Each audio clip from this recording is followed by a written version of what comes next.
Hi there, welcome to my video blog. My name is Jeanette McDonald and I'm going to be talking about a novel written by Seth Godin called Linchpin, Are You Indispensable? So getting right into the question, what is Godin trying to tell us? He starts his book by describing an older model of the American dream, where you need to get a steady job, read the manual, keep your head down, follow the boss's instructions so that you can get security and health benefits, in return, the compensation for that. What he says about this factory-style system is that it does not allow for the individual to become an artist with their work. People are unsatisfied because they are not using their creativity in what they do, and this causes deep stress. In this model, businesses would essentially hire many replaceable people who are average workers and pay them low wages. Godin proposes a new American dream, one where businesses are composed of indispensable people who are great artists with their work, who can humanize the machine and allow for a genuine human connection. These artists are called the Linchpins. This is who Godin challenges us to realize we are and strive to become throughout the novel. Linchpins, by definition, are pins that keep a wheel in position on an axle. Without a linchpin, the wheel would fall out of place. Linchpins are something that the wheel needs, much like linchpins are something that a business can't be without. The messages in this book are all lessons that Godin teaches us on how to unleash this potential within yourself and change the status quo. Throughout his book, Godin builds the description and responsibilities of what it is to be indispensable, to be a linchpin. He draws on examples from other people's work, from what he has experienced, and from how our society operates today, as opposed to how it did when we were first introduced to the American dream model.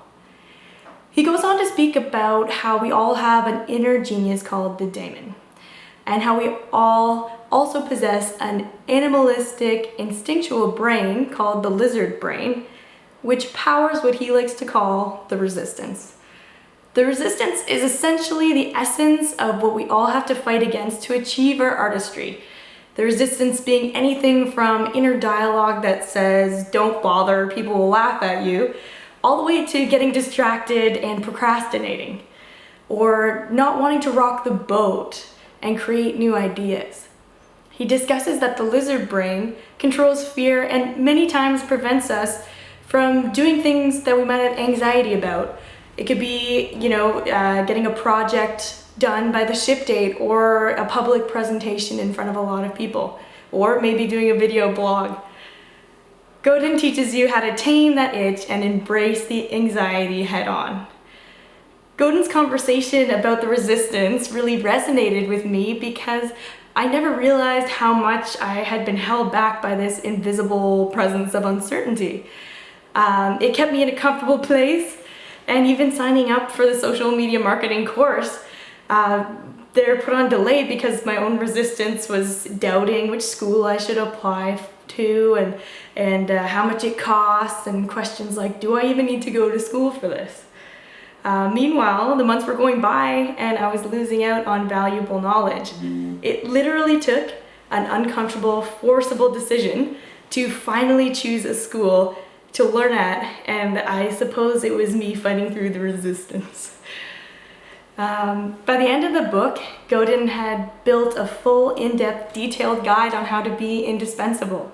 He challenges the reader to overcome, persevere, and essentially shake up the system that you were taught was right. To be a linchpin is to be an artist. Art is made complete when it inspires change and creates a connection. Inner unique creativity is how you become an artist through the work that you do. The indispensable person knows how to face anxiety and embrace lack of structure to find new directions. They offer innovation and know to thrash at an idea early and create deadlines so that they can ship out their ideas.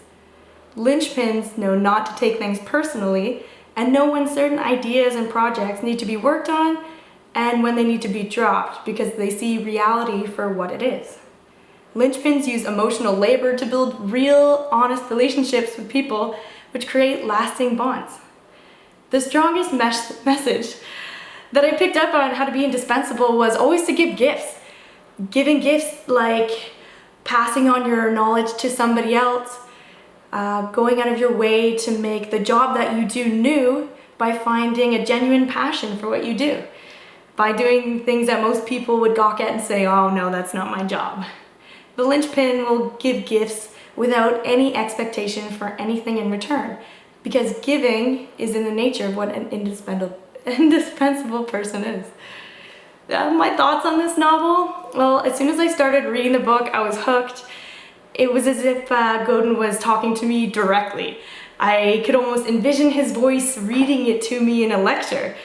By the time I had reached the 80th page, I started to wonder if I had co-wrote the book with him, because it seemed like he had a lot of thoughts and ideas that I had already had about the old American dream mentality and going above and beyond with being an artist in your work.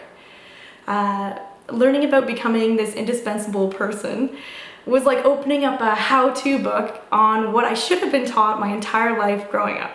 I experienced this feeling of relief because to me it was kind of like, oh, thank goodness, finally. I was beginning to think I was the only person who looked at what you can contribute versus what you are told to do in a workplace differently.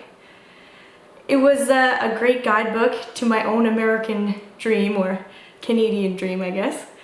I discovered a beautiful map on how to organize future work projects, which I'm gonna put to good use, and I'm excited to become a truly indispensable person. I found Seth Godin's work inspiring, and I'm definitely going to be sharing this book with a lot of people. Definitely rose through the resistance today to do a video blog, as I have not actually done one before, so I hope this turned out all right.